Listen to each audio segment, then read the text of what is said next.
మీలో ఎంతమందికి పెసరట్లు అంటే ఇష్టమండి? అదేం క్వశ్చన్, పెసరట్టు అంటే ఇష్టపడిన వాళ్ళు ఎవరైనా ఉంటారా అని అనుకుంటారు. ఉంటారండి బాబు, మా వారికి పెసరట్టు అంటే ఇష్టం ఉండదంట.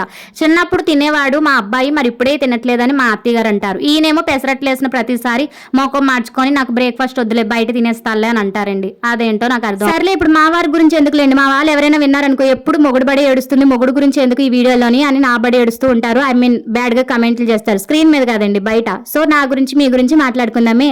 ఇందుకే మీకు ఉప్మా పెసరట్టు ఇష్టమా, లేకపోతే చట్నీతో పెసరట్టు ఇష్టమా?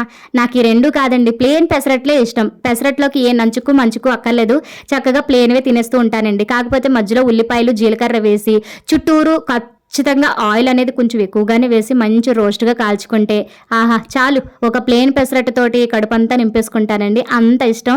మరి చూసారా నేను వేసిన పెసరట్లు మంచి గోల్డెన్ కలర్లో క్రిస్పీగా ఎలాగొచ్చినాయో? ఇలాంటి పెసరట్లు తినడానికి మా వారు ఇష్టపడట్లేదు. మరి మీలో ఎంతమందికి పెసరట్లు ఇష్టం కామెంట్ చేయండి. వీడియో నచ్చితే కొంచెం లైక్ చేసి, కొత్తగా ఎవరైనా చూస్తున్నట్లయితే సబ్స్క్రైబ్ చేసుకొని వెళ్ళండి, రోజు అడుగుతున్నాగా.